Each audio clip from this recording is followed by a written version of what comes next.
몇백 명도 안 되는데 병제가 올라 있는 숫자는 10,000명이 넘습니다.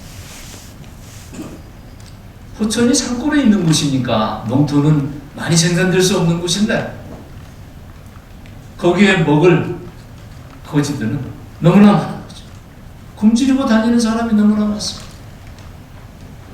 그래서 그런 군정의 문제, 양안의 문제, 뭐 여러 가지 군정의 실무와 관련된 이런 병폐가 오랫동안 누적되어 왔다는 점을 낱낱이 지적해서 그래서 포천이 살기 위해서는 3가지가 필요하다. 우선 지금 당장 먹어야 되니까 조정에 있는 비축된 쌀을 갖다 먹으라고 하지만 그건 임시방편이다.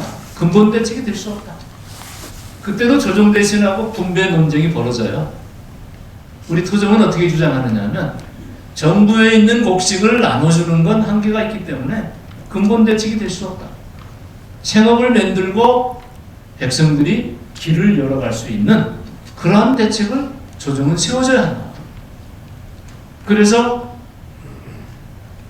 황해도 평천이라고 하는 섬이 있는데 그 섬을 포천군에서 관리할 수 있도록 해달라. 그러면 거기에서 고기를 잡고 소금을 구워서 조선 팔도에 팔면 수천 곡식이 만들어지고 그렇게 해서 포천에 굶주리는 백성들을 구제할 뿐만 아니라 양고기 남으면 그걸 가지고 다른 굶주리는 지역에게 나눠주겠다. 황해도 풍천에 있는 섬을 나눠 이렇게 요구합니다. 또 그 다음에는 포천에는 금도 나오고 철광석도 나오고 은도 나옵니다. 그런데 임금이 이걸 자기 거라고 생각하고 찾고 끌어안고 못하게 하는데 그걸 개발하면 일자리도 생기고 먹을 것도 생기고 그래서 나라는 조세 수입도 늘어나. 포천은 일자리가 확대돼서 다 살 수가 있는데 왜 이걸 금지하냐? 이걸 풀어달라. 그러면 정부의 조세 수입도 늘어나서 국방을 튼튼히 할 수 있는 무기도 장만할 수 있고 튼튼한 장정들을 만들어서 이 잡초만 무성한 봉화대를 제대로 수리해서 튼튼하게 만들어낼 수 있다. 녹슬은 창검을 다 바꿔놓을 수 있다. 이렇게 주장을 합니다. 그런데 임금이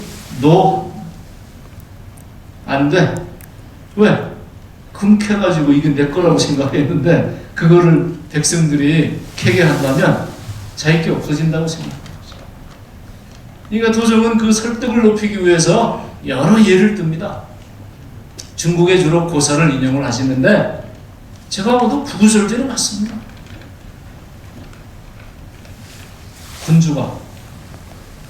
군주가 가난해야 백성이 따라온다는 거죠. 군주가 배부르면 백성들이 군주에 대해서 의심을 한다.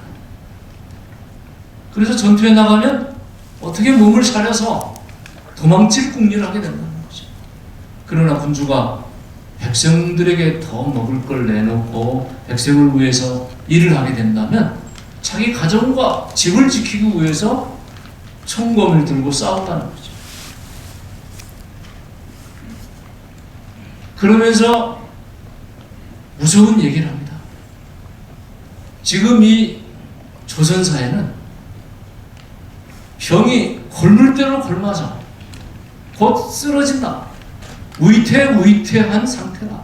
중병이 든 환자다. 이렇게 진단합니다. 이렇게 중병이 든 환자에 내버려 두게 되면 그래서 외적 이상만이 이 나라에 침입해 들어오면 그냥 이 나라는 무너질 것이다. 어떤 폭군이 시대도 이렇게 백성을 궁핍하게 하지 않았다. 당신은 폭군이라는 겁니다. 선조입니다. 그래. 어떤 폭군이 시대도 이렇게 백성을 궁핍하게 하지 않았다. 나라가 무너지고 난데 임금이 무슨 소용이 있고 그때 후회해서 무엇을 할 거냐 하고 얘기합니다. 그래도 선조가 잡아다 능지처참을 안 하는 거 보니까 그래도 양심은 있었던 모양입니다. 그러나 문제는 토정의 이 상소문을 전혀 고려하지 않고 내쳐버렸다는 거죠. 아산에 가서도 똑같은 일을 합니다. 아까 우리 이명수 의원도 오셨습니다만 아산 지역에 많은 문제들이 너무 많아서 그 문제를 해결하기 위해서 이러저러한 시무책을 임금에게 건의합니다. 그런데 이 시무책이 하나도 채택되지 않았습니다. 왕조실록에는 한 줄이 딱 나와 있어요. 그대의 뜻이 옳다. 이렇게 선조가 얘기했다는 겁니다. 그런데 이건 거짓말입니다. 왜냐하면 그대의 뜻이 옳다고 토정이 제시했던 국정 현안을 개혁하는 그런 방안을 조정이 받아들였다면 구체적인 논의 내용이 있어야 되거든요. 그런데 논의 내용 하나도 없습니다. 그래서 이 그대의 뜻이 옳다, 토종의 뜻이 옳다고 얘기했다는 선조의 이 왕조실록의 기록은 이 왕조실록 자체가 임진왜란이 끝나고 난 뒤에 광해군 시절에 그때 작성돼서 편집되어진 것이기 때문에 임진왜란은 지나고 난 뒤거든요. 임진왜란을 정확히 예고하고 이 나라가 무너진다고 구체적으로 말하면서 군정개혁을 이렇게 해야 된다, 민생을 이렇게 안정시켜야 된다, 일자리 이렇게 만들어야 된다, 이런 얘기를 다 하고 있는데도 하나도 듣지 않아. 염치가 없었던 거죠. 그때 조정 대신들이 볼 때는 염치가 없었는데 완전히 조작하기 어려우니까 한 줄만 집어넣은 것 같아요. 그대의 뜻이 옳다. 코미디죠. 이거. 그러나 어쨌든 이렇게 국정의 현안에 대해서 구체적인 나라를 번영을 시켜내면서 백성들의 삶을 안정시키고 그리고 여러 가지 고통스러운 백성들의 현실을 극복하려고 했던 이 토정의 위대한 뜻은 그 시절에는 달성될 수가 없었습니다. 유감스럽게도 아산에서 그러한 시도를 하다가 죽게 되죠. 그래서 저는 토정은 기인이 아니라 경세가라고 생각하고, 그리고 수만금의 돈을 벌어서 백성 구제를 위해서 다 그 돈을 쓰고, 그리고 백성들의 질병을 치료하기 위해서 당신 스스로 직접 병에 걸려서 그걸 낫게 하려는 연구를 끊임없이 하고, 그리고 국가의 정책 자체가 문제가 있는 것들을 고쳐서 나라를 안정시키고 부강하게 하는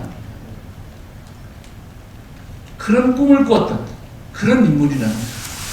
그래서 저는 토종에 관한 여러 기록들 가운데 유학의 경전뿐만 아니라 제자박, 백가, 음률, 역학, 복술, 병법, 이런 모든 분야에 통달하지 않은 바가 없었다. 이렇게 기록이 되어 있거든요.